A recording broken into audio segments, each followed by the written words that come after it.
Campamento Rugido de Fenris, Parque Nacional de Wicklow, Irlanda, 7 p.m.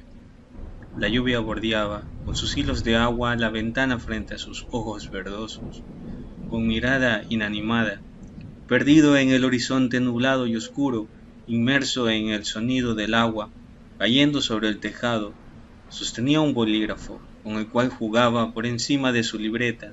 Veía pasar como estelas semidifusas pensamientos en su mente acerca de su historia como un humano, pero no cualquiera, sino un parentela Fenris.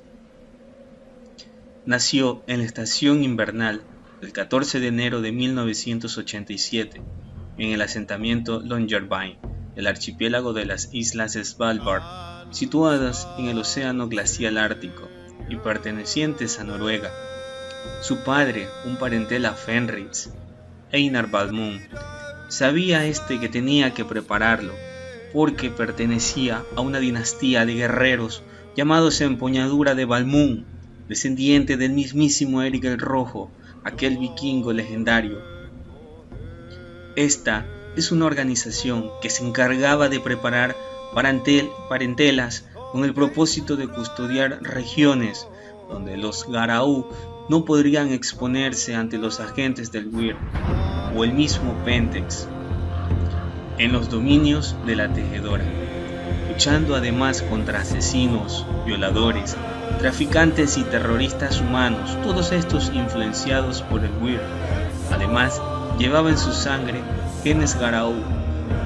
Su labor era iniciarlo en el arte del combate, porque aunque no llegara a despertar su cambio, tendría que servir al llamado de Gaia, con el mismo propósito, combatir y defender los ideales de la nación Garou. Y así pasó su juventud, lejos de las escuelas, parques de diversiones, amigos, empuñando un sable lleno de moretones y golpes, con heridas en su piel. Su padre, aunque lo amaba, no le demostraba benevolencia.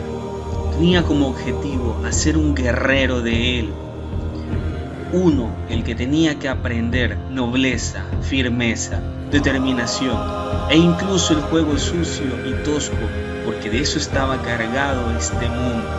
Él hacía lo necesario para forjarlo, como el mismo acero de una espada.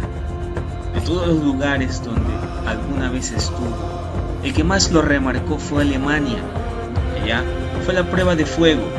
Ya había salido con su padre alrededor de Europa Oriental a hacer varios trabajos menores y simples que lo haría cualquier operador de la Interpol. Con 21 años de edad apenas le alcanzaba el tiempo para sus entrenamientos, ya que pasaba en constante movimiento. Las misiones no paraban y el Weir no daba descanso ni tregua. Se estaba volviendo en un experto y sentía su ego y el orgullo tan altos como el cielo mismo. Se había vuelto arrogante y su padre le observaba de lejos, esperando que llegara aquel día en el que tuvo la revelación más horrible frente a sus ojos. Una perdición se había manifestado en Berlín y cobró la vida de muchos en la organización. Caían como hormigas contra esta aberración. Sin embargo, el grupo que conformaba Einar Balmung eran los más experimentados y se las ingeniaron para acabar con ella. Desde ese momento su visión del verdadero mundo cambió y consigo parte de su personalidad rebelde y obstinado. Los años pasaron y el trabajo se hizo menos dedicado. Casi no había contra quién combatir. Los Garou habían erradicado casi por completo el Weir en Europa Oriental, y ya él se había cansado de esa vida. Emprendió un viaje por su propia cuenta, aunque su padre había intentado convencerle que desistiera. No se sentía contento ya con esa vida. Renunció a Gaia, se unió a una banda de moteros en Alemania. Hacía lo que él quería. Había regresado la rebeldía perdida. Incluso incursionó en el lavado y tráfico de armas, drogas y el alcohol eran sus mejores aliados ahora. Así anduvo por algunos años, pudo llegar incluso a comprometerse y formar una familia con la edad de 29 años. Sin embargo, Gaia tenía otros propósitos para Sitbard. Lo reclamaría a como fuese el lugar. Un Fomor atacó el poblado donde vivía, viendo cómo desgarró y acribilló a su recién formada familia. Ese día juró vengarse y regresar a sus orígenes. No podía huir de lo que él era y regresó a Longyearbyen. Esta sería la última vez que combatiría al lado de su padre. Y así fue como dieron caza al Fomor con una cuadrilla de la organización. A su sorpresa, una camada de Fenris, llamados Truenos de Odín, en su mayoría Tergu, emplearon el enlace para invocar algunos extraños espíritus. Hicieron que los espíritus atacasen por sorpresa a las criaturas del Weir, matando a todas.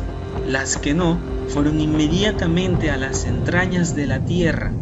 Los gritos en la noche fueron ensordecedores y los arroyos y corrientes se ennegrecieron con la sangre de los retoños del Weir.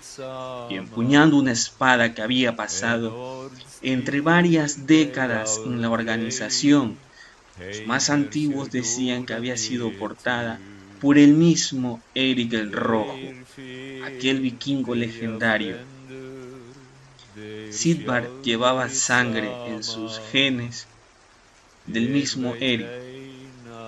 Entonces pudo asentarle el golpe final al Fomor con forma de dragón, dejándole a Sitbard malherido. Fue como él se ganó el título de Siegfried, en representación al guerrero mitológico nórdico que mató al dragón Fafnir con la mismísima Balmung, la cual llevaba el nombre de vuestra asociación. Y así su destino había sido trazado al servicio de Gaia, pero su nostalgia la agobiaba. Estas criaturas juraron venganza por el robo de sus tierras, pero tenía miedo de actuar, puesto que estaban heridas y debilitadas. Los Fenris asumieron el control de la población humana local y la paz reinó en su territorio durante años. Las criaturas del Weir supervivientes fueron forzadas a esconderse bajo tierra. Los Antrus del Weir fueron sellados y puestos bajo la guardia de los espíritus. La tribu cazaba y gobernaba tierras, criando a sus cachorros libres de peligro, forjando alianzas con los parientes de la organización Balmung.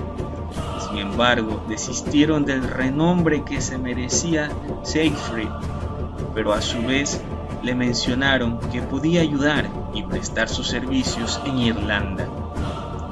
Una manada legendaria, custodiada por un alfa con mucho renombre, que estaba necesitando investigar más a fondo sobre los proyectos de Pentex y varios viaductos de petróleo que surcaban bajo las costas de Irlanda hacia Reino Unido.